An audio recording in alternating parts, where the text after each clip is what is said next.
So what do you know about the Cold War? It was a titanic struggle that impacted the lives of every person living today. From the end of the 1940s to the beginning of the 1990s, the world stood on the brink of complete annihilation. All day, every day. The Cold War was tremendously important, but it is already almost forgotten. Barely a year goes by without a major motion picture, a TV series on the 4 to 8 years of World War II. Everybody loves watching Nazis die, but the half-century of struggle that followed isn't as clear-cut, and the enemies aren't as evil or as obvious, so the Cold War is largely ignored. I can see why. We want simple stories, but it's a very real problem, and our lack of knowledge is making the world much more dangerous. If you look for the Cold War in pop culture, you'd be forgiven for thinking that the most important thing about it was the overreaction to communism in the United States. Most people have heard of Joe McCarthy and the Hollywood blacklist because that's the aspect of the Cold War that gets the most attention. 2015 was actually a very good year for Cold War film, seeing the release of Steven Spielberg's Bridge of Spies. I love the film, but I'm afraid it too minimizes the Cold War. Some scenes towards the end do an excellent job of conveying the horror of communism, but most of the film just doesn't. Everybody's favorite character is the communist spy, the scariest character actors are reserved for the CIA, and much of the first half of the film was dedicated to the anti-communist excesses of the American legal system. Why aren't we hanging him? He's a spy! You're asking me to violate the Constitution.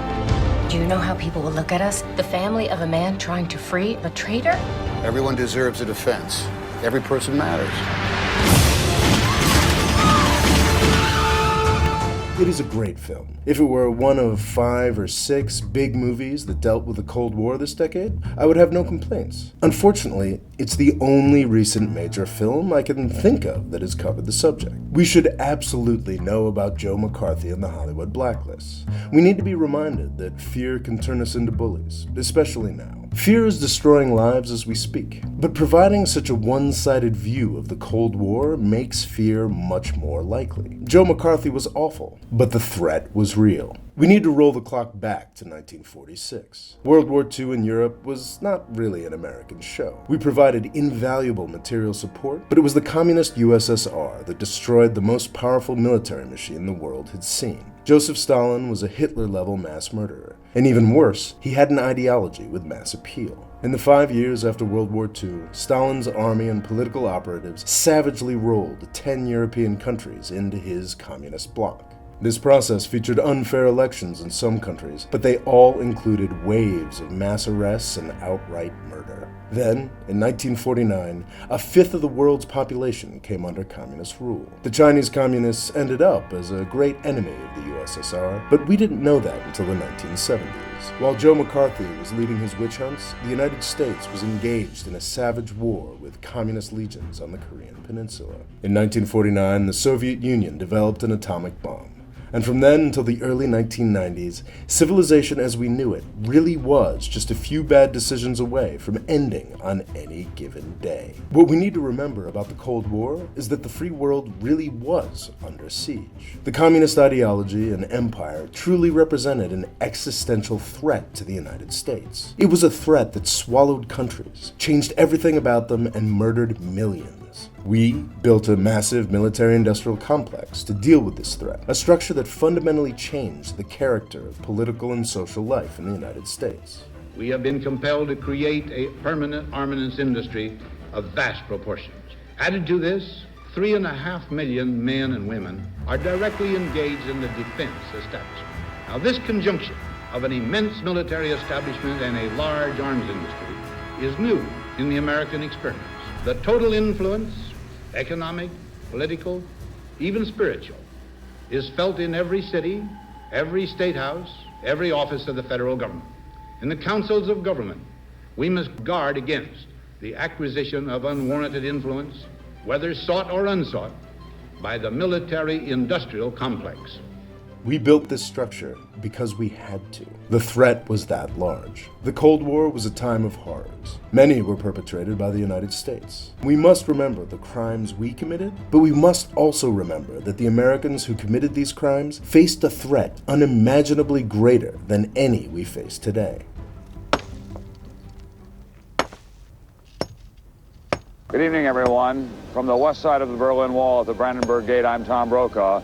The Brandenburg Gate, of course, is in East Berlin, and the sound that you hear and what you're seeing tonight, not hammers and sickles, but hammers and chisels as young people take down this wall bit by bit. The years between 1989 and 1992, which saw the mostly peaceful collapse of the Communist bloc and the Soviet Union, were truly miraculous. Far-sighted statesmen in the United States rightly refused to declare victory. The fact that the Cold War remained cold was a victory for all humanity, and as good a case for divine intervention as you can find in the 20th century. The refusal to declare victory allowed us to work with Russia productively and safely through the following decades, but it also had its consequences. Rather than wind down, the U.S. military-industrial complex dedicated itself to finding a purpose. U.S. military, government, and media have spent the past 25 years manufacturing fear. This doesn't happen because people are evil. This happens because people want to keep their jobs. The long list of threats that they present to us are all really just Cold War hangovers. None of them really amount to much. But U.S. government overreactions to threats now function to make the world much more dangerous. The wars in Iraq, Syria, and Ukraine have all come about because the U.S. government has scared us into letting it do stupid things.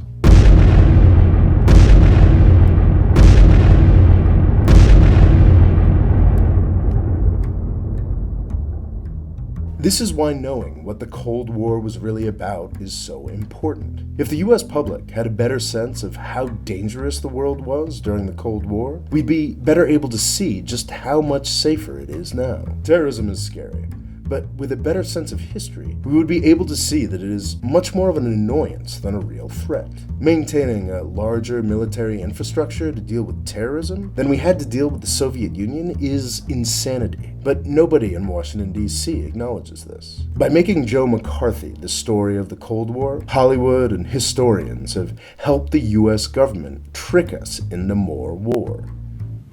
My fellow citizens, at this hour, American and coalition forces are in the early stages of military operations to disarm Iraq, to free its people, and to defend the world from grave danger.